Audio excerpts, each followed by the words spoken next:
Here's a question that I am turning over in my head over and over again lately. How should we be doing content or talking about subjects in relations to Jews when the climate is becoming increasingly hostile? What bad things are we to talk about, and what should we not talk about? I'm not asking this question as an invitation for assurances. Frida, it's okay. You cover things sensitively. I'm not asking it in an attempt to self-validate. I'm asking it to raise genuine questions about ethical journalism, sociology, and storytelling in a changing climate. I'm thinking about this a lot, I have to say.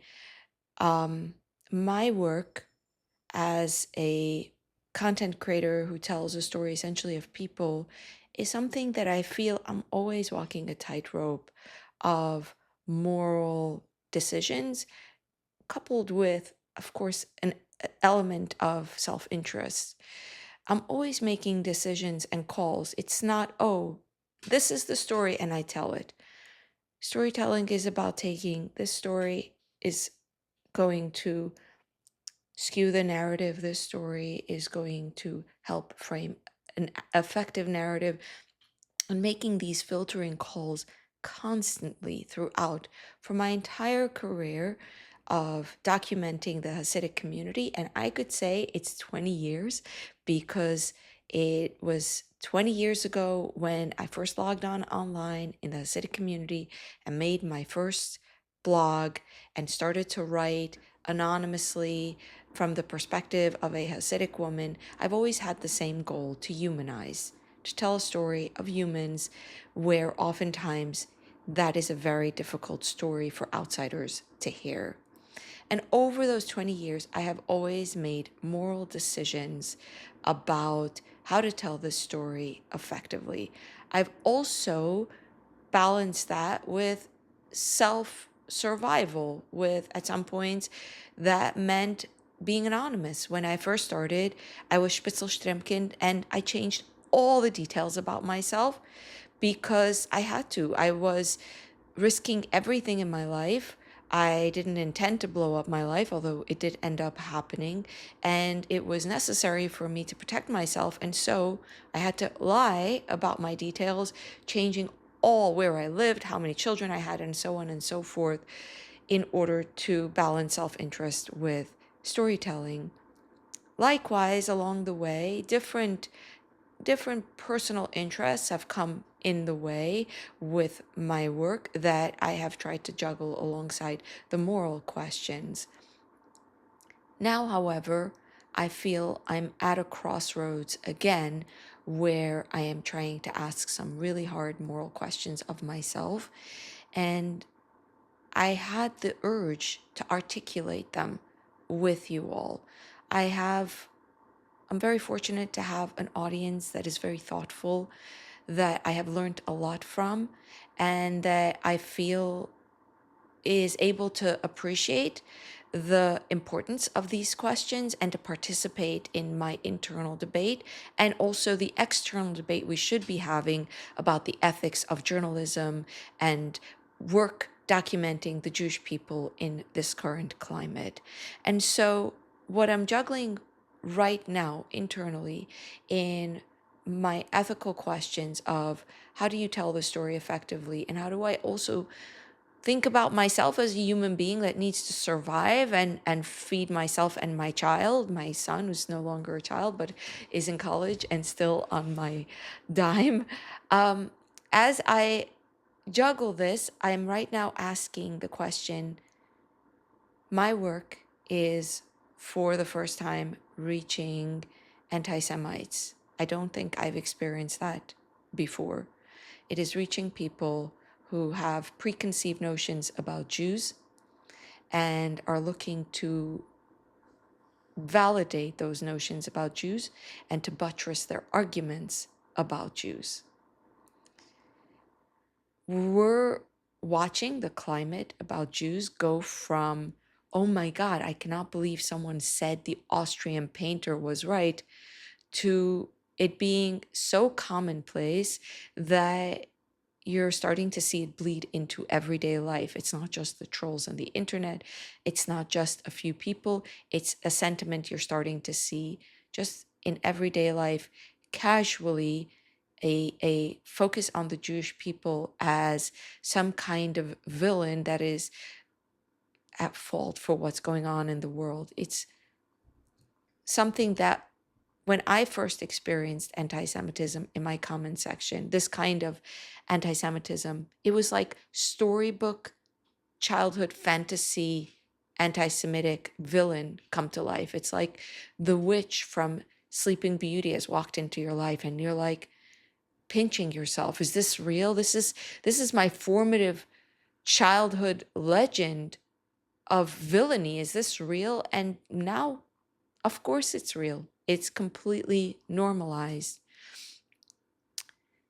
The problem of Jews being blamed for what's going on in the world, of course, is a long one, and different people will see different reasons why this has come to the fore again. But one thing for sure is that I want to be very careful in how I tell the story of Hasidic Jews in particular in order to be mindful of this climate. There are many things that I am turning over in my head. First of all, how much control do we really have? Anti Semites are going to run with anything. Silence will be weaponized, words will be weaponized. There will always be something that they will use. So, should we be asking these questions at all? And to that, I will say yes. Yes, it is still very, very important to publish some things and not others, to publish with discretion, to tell stories with care. Even though, no matter what we do, no matter what we do, those who want to see Jews in the anti Semitic narrative will see it that way. And yet, ethical decision making in storytelling is pertinent. And throughout my entire time creating this content, I have made these decisions constantly, constantly. So when I started to really get into this role as sort of street anthropologist was when I became a tour guide 14 years ago. That's when I started to walk the streets, when I came to believe that being immersed in a community, in a world, is the right way to do sociology instead of in the ivory tower in academia. And I fell in love with this way of seeing the world, especially because as this was happening, as I was walking through the world and observing it, I could see how wrong media narratives were, how detached from reality they were, how much the system of journalism, where you call three experts who are in academia and you get two quotes, completely loses understanding of the big picture. I said, I'm not going to do that. I'm going to live in the world, observe the world, and tell the story and see the big picture. When I started to do this, it was very fashionable to bash the Hasidic community. Very fashionable. Deborah Feldman came up with Unorthodox. People devoured it. There was almost no counter narrative. Anyone who tried to counter her narrative, which was full of so many issues. And by the way, she went to Germany and became a celebrity there, something that has always made me feel so uncomfortable, and told a story of Jews as terrible people that it's always felt to me so morally problematic. So something that I felt we should criticize. But at the time, anyone who criticized Deborah Feldman was ripped to pieces. Ripped to pieces. It's amazing how I've watched the climate change. My big moment, first moment of being canceled, was when I started to share views on Hasidic education. So basically, what happened like 10 years ago in this climate where Hasidic Jews are a cult, they are crazy, there were all these negative things said about them. And by the way, just want to pause here to point out something that I found myself do. When I do this quote, Hasidic Jews are a cult, they're crazy, I find myself stepping back. No, don't say that. It's going to be taken out of context by anti-Semites. This is how the new climate is infiltrating my mind. But back to what happened about 10 years ago, the first time I was canceled, the Hasidic community was being shredded to pieces. I would regularly read on the New York Times, people called them a drain on the planet. People were saying they're spreading diseases because of measles outbreaks in the community. Things that shocked me. It seemed to call the Jews diseased. I could see the kernels there. I could see the kernels of a narrative that would later sprout fully. And I screamed off the rooftop saying, wait, stop blaming them. They're vaccinating. Many of them are vaccinating. They have a lot of children. The arguments that they're too many people and using up the resources of the planet, it was always so scary to me. And I wasn't wrong. I hate to say it, I wasn't wrong. But that was very unpopular. And I would get no audience. I was screaming into the void about these things until it came to the education issue. So, what happened was, in this very negative climate towards Hasidic Jews, an organization sprung up called Yafed that spearheaded by Naftali Moster, who's gone through his own long journey. I've had him on my channel, but anyway, I don't want to go into that. Yafed aimed to change Hasidic boys' education. The media loved this. They loved this narrative. They loved this project. They fully gave it the stage. Basically, the goal was to force the government, to force the Hasidic community to change their education. Now, I did not disagree with the fact that the Hasidic community has to think about change, or rather that many people in the Hasidic community are interested in this kind of change, in expansion of education for boys. And so the premise of rectifying education for boys wasn't a negative one to me. However, the way it was approached, which was this tremendous negative publicity stunt saying they are all uneducated and poor and living off the government dime. I did it again. I regret saying that. But the way it was framed, I thought was going to be counter-effective, that it was going to make people close ranks and stop the natural pace of change because they're going to become more zealous as a response to outside pressure. As I was walking through the community, watching street posters crop up everywhere, screaming, "Help! They're taking us to Auschwitz spiritually," I was like saying, oh, I'm seeing it. They're doubling down. They are feeling attacked and they are going to resist change. Now, when a Hasidic man comes into a boys' school and says, let's introduce new textbooks, they're going to have their antennas up. Wait, change? No.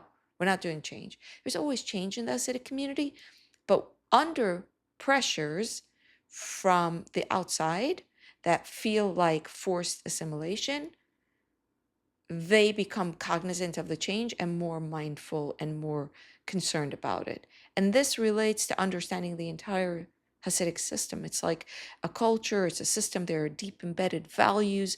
This goes back to well before the Hasidic community came to America and Eastern Europe, where they were fighting for their survival and were persecuted. And so there's like a deep-seated cultural memory about what it means like to experience religious persecution, and that can be awoken if outsiders start to put pressure. You must change. So this was my argument at the time.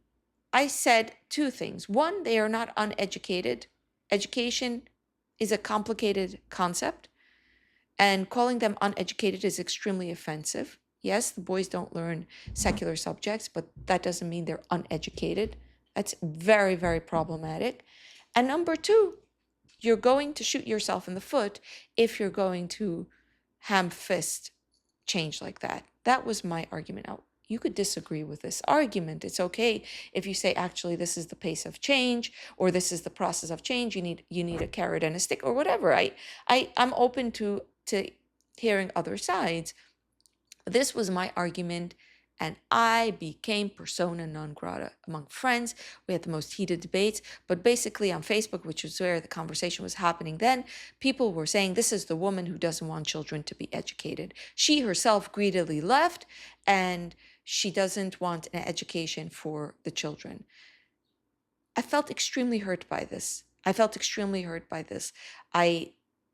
felt misrepresented and definitely ostracized. Definitely ostracized. I was shocked to experience ostracization for the second time in my life. I thought when I left the Hasidic community, I'm done with that. It's a very closed, small community. It's a very cohesive community. It's an in-group, out-group world. You get canceled easily. It has good sides and bad sides. The good side of the secular world was supposed to be you don't get canceled. Well, this was I left before the word canceled became a thing. Well, I got canceled, and that was my first taste of what it's like to have an unpopular opinion, and my first experience with myself as someone who cannot help it. My views, my opinions, my perspectives, they are what they are when they are popular. They are what they are when they're unpopular. It's only when they're unpopular, it's not only extremely painful and isolating, but I become creatively crippled and go into hiding. I'll stop being as comfortable speaking. For instance, I'm about to publish a video with Pearl where she says some very unpopular things. She says essentially that the Jews are to blame for the Holocaust. In so many words, I'm sorry to state it this way. I hope I'm not framing it incorrectly, but you can watch that video. Definitely unpopular. I expect her to be shredded. I don't know what the reaction is going to be, but I admire her courage. She's cognizant that the climate for her views right now is very, very harsh. She is cognizant of the fact that this will probably make her very unpopular, and yet she shares them. What Pearl and I have in common, I feel, is deep convictions, even when the world doesn't agree, something that I think is admirable.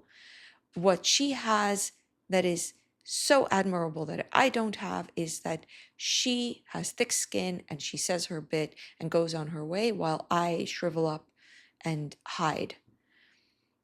And my first experience with being canceled was a lesson in how I handle it, and that it's very disruptive to my work, and that I will not change my opinion because of it. I will only limit my voice. And I expect it to happen again. I don't know what the future holds, but I expect it to happen again. I expect at some point people to say, oh, I used to like her, I don't like her anymore because XYZ, and for it to hurt a lot. For people to say she was great until she took this position. And then, no, I expect this to happen because at some point people will say, I don't like your position. It's only par for the course. The tides of the world change, and there are popular opinions. And I have watched the climate for the Hasidic community's popular opinions go from they are the worst people, from other Jews saying terrible things, from I don't want to repeat what I heard from other Jews about the Hasidic community during my career as a tour guide, but they were very disturbing, to suddenly everyone being a fan of nuance and acceptance and embracing all stripes of Judaism, and Hasidic Jews being cool for the moment, and ex-Hasidim and Hasidim and all sorts of Orthodox Jews being very big proponents on the nice things, the positive narratives about the Hasidic community. When the Hasidic community was ripped to pieces by Tyler Oliveira, who was a terrible, terrible, terrible video and an example of bad journalism, instead of the reaction being like it was with unorthodox, no defense, silence, and a lot of people enjoying it. The entire Jewish community basically was upset by that video, especially the Orthodox Jewish community. In the past, the Orthodox Jewish community was largely silent about Hasidic Jews. You made them uncomfortable when you talked about Hasidic Jews. They didn't know, they felt like, oh, Hasidic Jews are too much and we are just the right amount. But if you're Hasidic, don't become anything else because you make us uncomfortable. It was a touchy subject. Now Hasidic Jews are the cool kids and it's all a moment of rosiness.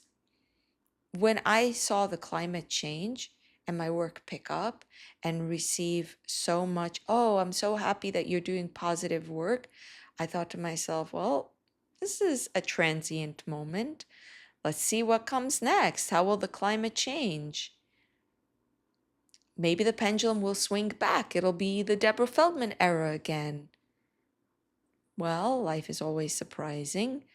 And the way it has been changing, in my view, has been instead an increasingly anxious climate about talking about anything problematic. So it went from only the bad things, and I'm feeling the climate shift towards let's not talk about anything bad. Let's not talk about anything that could even be construed as bad.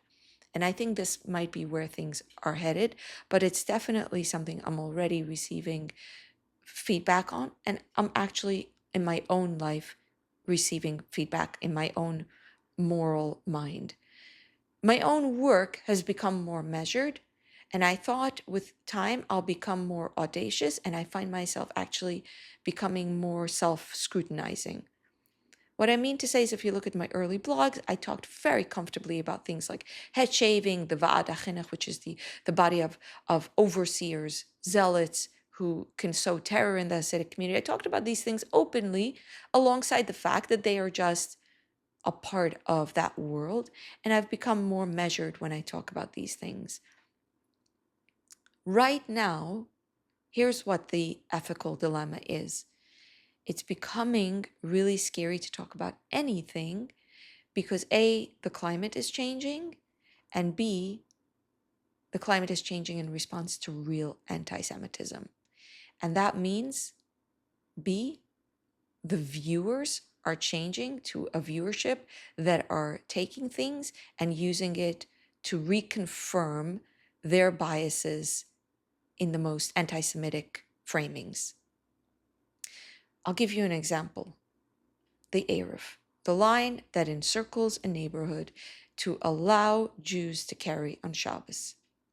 On Shabbos, the Jewish day of rest, you're not allowed to push strollers, you're not allowed to carry bags, and that is one of the halachas, one of the laws, because on Shabbos you're supposed to rest. God rested on the seventh day, we're supposed to rest on the seventh day, and resting means in Orthodoxy means following a number of halachas. In Judaism, action-oriented observances is very core, and there are lamates malachas, there are 49 laws, and among the laws, there is the law that you're not allowed to carry in a public space. You can carry in a private space, but not in a public space. You're also not allowed to drive a car, and so on and so forth. Turn on switches. There's a lot of rules. Not being allowed to carry in a public space means that women can't push strollers, and it's very difficult law. There is, however, a way of making things easier, which is to ask the question, what is a private space and what is a public space? And to define a private space as a space that is encircled. And there's a lot of laws around the Eruv. I'm not familiar with them, but essentially an Eruv is an encircling. So you have a front yard, you encircle it, and now it's considered a private space. This can be then used to encircle larger spaces like an entire block or even a neighborhood or even a borough. The borough of Manhattan, the borough of Brooklyn are encircled with that line called an Eruv, encircling. This is something that was always a rather difficult subject for me to explain, and I didn't like talking about it so much on my tours, but it's interesting. It is, to me, the most non-controversial subject you can talk about until now. Now I'm nervous to make content about the Eruv. Why? Because I can already see it. Oh, the Jews are tricking God again. Here we go. Here we go. How else do they trick God? So this is the Jew, the stereotype of the trickster Jew. Envision yourself that image that they love to use. That's the association that I have come to make with the Eruv. That anti-Semites will grab anything that I make about the Eruv and they will say, did you hear about these Jews that are thinking they're tricking God? Now that makes me think, should I talk about the Eruv? Is it necessary? Should we not talk about the Eruv? What if the Eruv is in the news? What if there is a debate in the Hasidic community if the Eruv is kosher, and having that debate means the lives of women who are impacted by the laws of Shabbos are not only women, men and children are enormously impacted by the debate we're having. So I think it's very important to have these conversations. It's very important to have these conversations carefully and with nuance. Yet at the same time, every conversation like this we have becomes fodder. So maybe we shouldn't have a conversation, or maybe we should only have it if it's an issue in the community. So here's an issue in the community right now, this moment. The issue of magazines.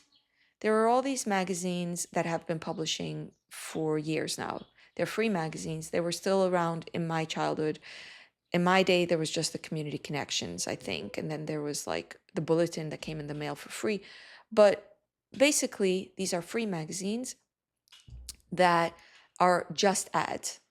They will put in some recipes and pictures of kids' toys, creations, but it really started as just ads. They come to you in the mail, or you can get them from these magazine containers, and people like to keep it in the bathroom to browse through. Remember, these people don't have the internet the way we have it, so this is very, very like scrolling. It's like mindless scrolling. You mindlessly look through the ads, and the companies of these magazines fund themselves through the ads.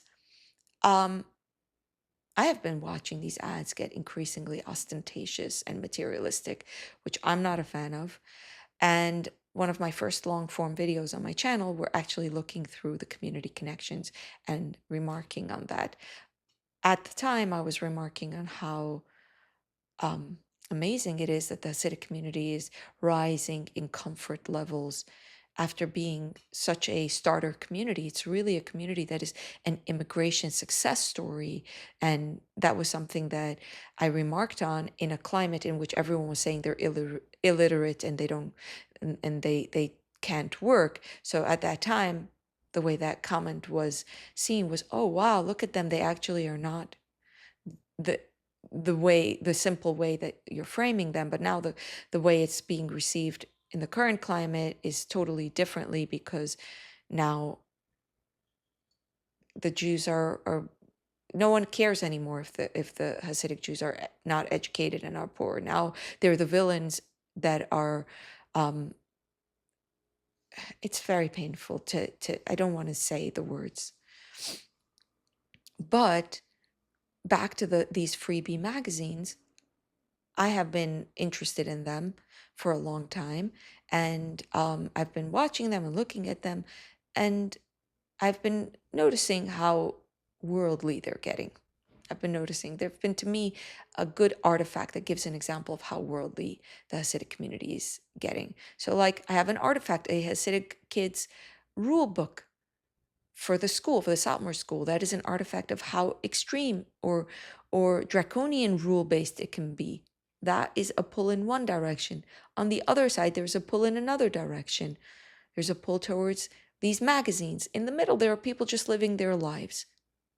They're following the rules, they're enjoying the trends. You know, if you look at the middle, you understand people who are navigating life. They're not extremists, they're not living these oppressive draconian rules, and they're not living this nonstop materialism. You have to take it all in context. And all of these artifacts interest me. They create the institutions through which people are doing normal life, like you and me. This particular free magazine or set of free magazines is now the subject of a zealous campaign from, I am told, the Zalmalite faction of the Satmar sect to cancel the magazines. And this reveals the bullish behavior of the extremists in the community. I have been told that the extremists have not just hung posters everywhere decrying these magazines, which, by the way, are the livelihoods of quite a few people who are not in a position to show their faces and fight back, but also they went to all the containers and emptied them out and threw the magazines out. So created serious financial harm to the people involved.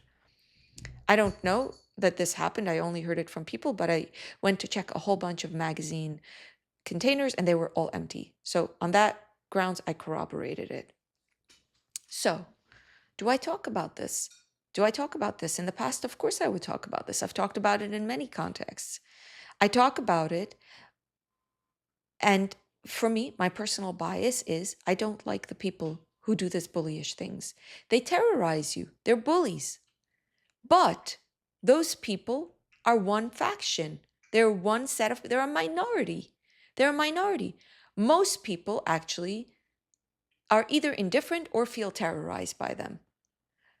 When I represent the extremist minority or the modern minority, it's a minority. What I hope for you to understand is that somewhere in the middle, there are people who are living life, grief and joy and family, and finding a way to thrive as best as they can without this being the defining factor of their lives. It's a defining factor if you're zealous or if you're coming across those zealots. In my own work, I feel I come from a place of love. I love New York City. I love gritty, grimy, real cultures. I love cultures that are not like I'm in Park Slope all the time. Great. I love Park Slope. It's full of corporate chains. It's not full of mom and pop shop life. I love the Caribbean area, Chinatown, the places where people live, Brighton Beach, the Hasidic community. I have such a great love for the Hasidic community because they're my people. It's me. I'm one of them.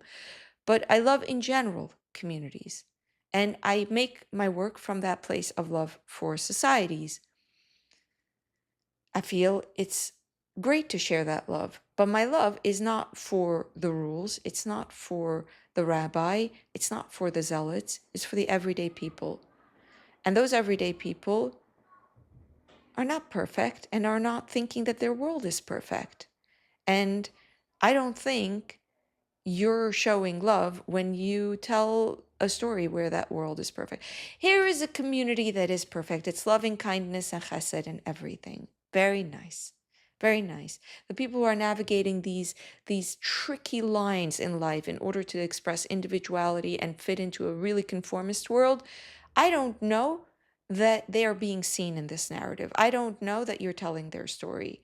To me, that is not a positive story. To me, that is not coming from a place of love. That is coming from a place of dehumanization and lack of understanding, outsiderness. The ability to speak to the negative is, to me, the way to tell a positive story, if it's told correctly. However, that being my working motto and my ethical guideline, I still make decisions every day about what's negative too much, that it will paint, that it'll like discolor everything, and what's the right amount of contextualization. I don't want to like over apologize. So this is a line I'm constantly walking. Alongside that is my self-interest of trying to reach an audience in a climate where I feel like you're wading through an enormous amount of content, and the competition is like the it's hard to reach an audience. So I started out just doing long form, and now I'm doing these short forms that are supposed to be like the amount of learning I had to do to understand the psychology of short form and how to hack that was a whole education in itself. I loved it. It was very challenging, but it also required learning tricks of attention grabbing that I'm not so 1,000% sure about. When I took over my thumbnails from my editor, I started to do them on my own about a year or two in. I learned how thumbnail psychology works. It's mind blowing. You're essentially learning how the human brain processes information in milliseconds when confronted with a bunch of inputs, and which input is most likely going to spark their attention. If you have a whole bunch of things, we have limited attention, where is the attention going to target? And you're trying to make yourself the target. Wow, that was really eye-opening. I loved doing it. I loved playing with different thumbnails and learning, oh, this works, this doesn't work. And so I got a little bit enthusiastic, and my son was not a fan. He's, in fact, been my biggest critic. I'm going to make a video about that at some point. We already filmed it. I just need to publish it. But essentially, he would say, Ma, I'm disappointed in you. I'm like, yeah, see, this is a call I'm making. I'm not 1,000% sure. I'm constantly making these calls. And when I make a call, I'm not 1,000% sure. And I go on my comments and someone is like, I'm disappointed in you. Boom, you've just activated the little niggle in my mind that was already disappointed in myself. But you know what? At the same time, I need to survive. People don't realize there's no money in many of these videos. A lot of interviews I spend like, I don't know, 50 hours putting together. I can't even tell you how much goes into an interview. It makes $70. I'm not exaggerating. And I also spend on production, I spend on software. I make zero money. So I want to see it make a living. I want to be able to keep doing it. So, yeah, I've made some decisions along the way that I was like, Frida, maybe you're losing your moral. Maybe you're getting carried away and greedy and losing your moral center. I've asked myself this question a million times. And when people say it, it is a big punch in the gut because I'm like, maybe.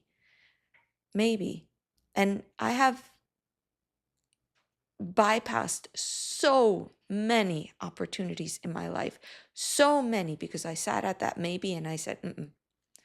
And at this point, every single thing I publish, I run by other people because that maybe is difficult to know. Maybe I'm too careful. Maybe I'm being hyper vigilant. But at this point, that maybe is something that I'm finding is requiring more and more courage of me. More and more, I feel like, you know what? Let's not talk about anything. Because look, if anti Semites use the silence as an opportunity to reconfirm their narratives, I'm not to blame. But if they use my content to say, see, the Jews are tricking God, then I'm to blame. So selfishly, let me opt out. Let me opt out so at least I can sleep with a clean conscience. And I have to tell myself, no, that is not the right reason. That is selfish. I don't believe in that. I believe journalism is important. Documenting is important. Historical storytelling is important. Silence is not the solution.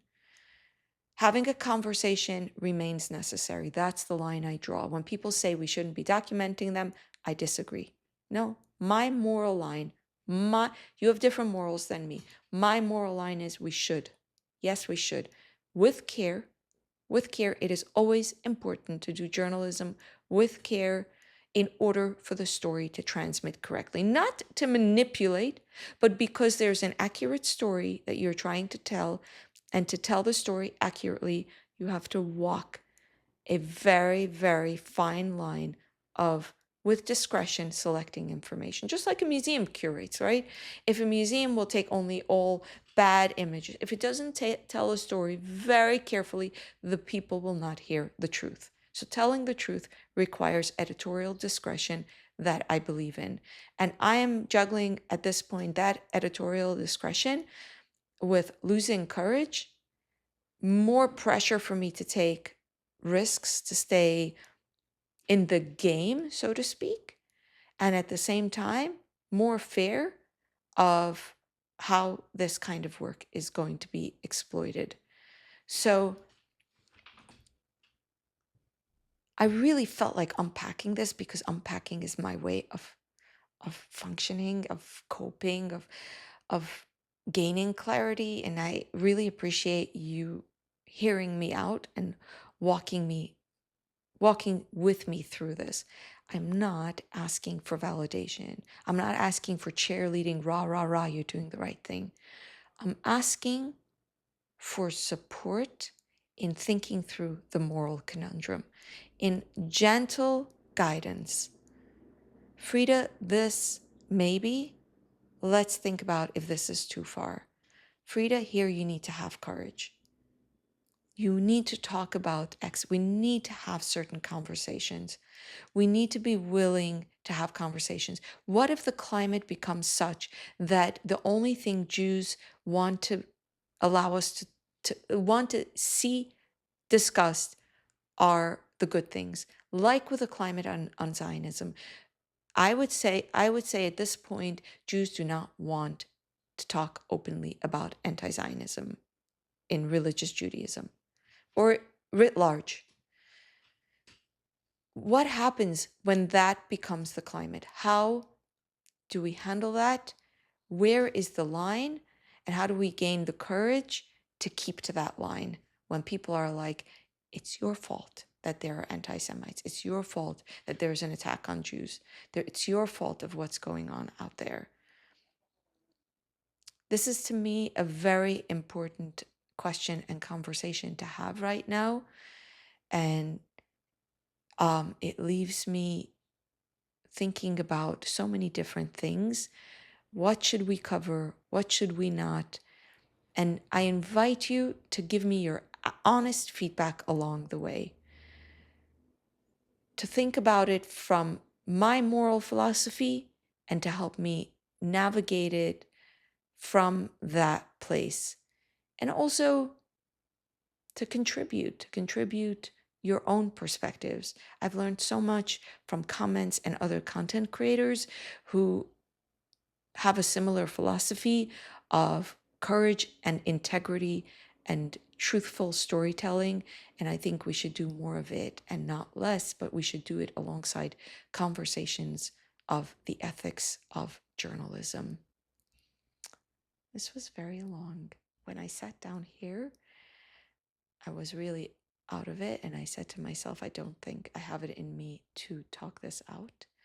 And I have to listen back to this and see if I am going to publish it, because I don't know if I'm coherent. But if you're still with me right now, thank you so much for listening. Bye bye.